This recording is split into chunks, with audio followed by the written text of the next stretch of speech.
Microsoft Flight Simulator 2024 is about to come out, so I thought it'd be fun to check out the originals, Microsoft Flight Simulator 1.0, 2.0, and the Macintosh version. Microsoft Flight Sim 2.0 is not so much a sequel to 1.0 as it is an updated version of 1.0 with some minor improvements, and the Apple version is more or less equally similar to both of them, but not exactly the same as either. These are all basically the same game, each just having some of its own tweaks. Also, don't confuse Microsoft Flight Simulator 2.0 with Flight Simulator 2, which was not licensed by Microsoft and didn't appear on IBM computers. That game is fairly different from these, and I'll probably cover it someday in another video.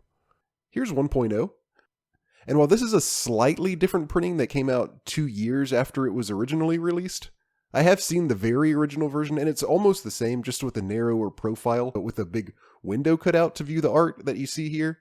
Anyway, this is a pretty average cover, but it gets the point across. You can see it's almost book-like in its thinness, and on the back there's a big emphasis on how true to life it is, not surprisingly. It's fun reading the system requirements on these old games. This one needs 64 kilobytes of memory, but if you want to use a mouse you need 128 kilobytes. Inside we have a single 5 1/4 floppy disk, pretty discolored. It's amazing to think that a flight simulator, even one as rudimentary as this, can fit on a single one of these. I also really like the design on the sleeve here. Then there's this additional flight instructions card, which really just tells you how to get the game running. A registration card. A flyer for other Microsoft stuff.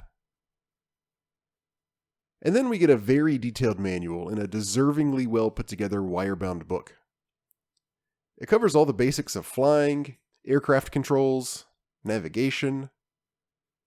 Here we have a pre-takeoff check and takeoff instructions. And here it covers a more advanced method of navigation.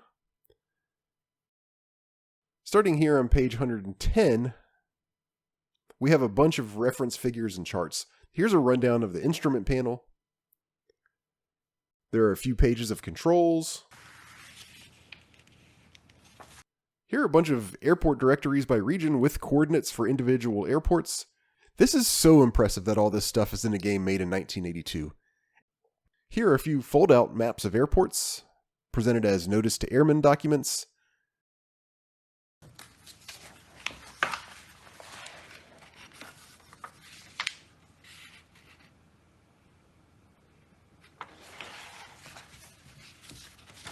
Then we have diagrams of the runway layouts at airports.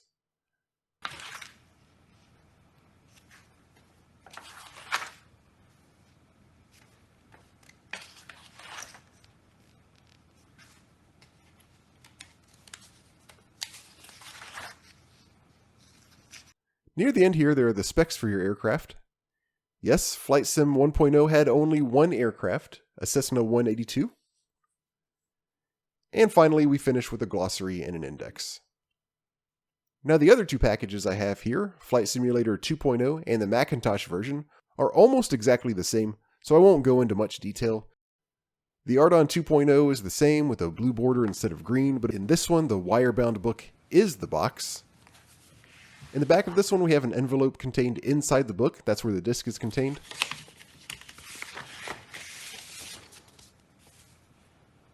And the same pretty much goes for the Macintosh version. It's packaged just like the IBM 2.0 version, except the disc is a 3.5-inch floppy.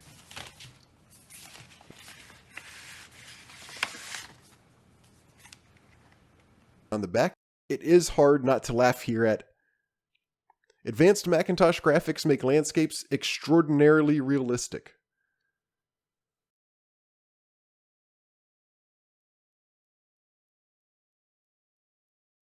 Otherwise, the manual on all the versions are almost identical to one another. Some of the complete in-box games that stand out to me the most are the ones that show that the company was proud of its game. And this one does exactly that. With the detailed information inside, the charts, and the physically well-made manuals, you can tell they really cared about doing this right. And considering the respect that Microsoft Flight Simulator has generally earned over the years, this is a fitting start to the franchise.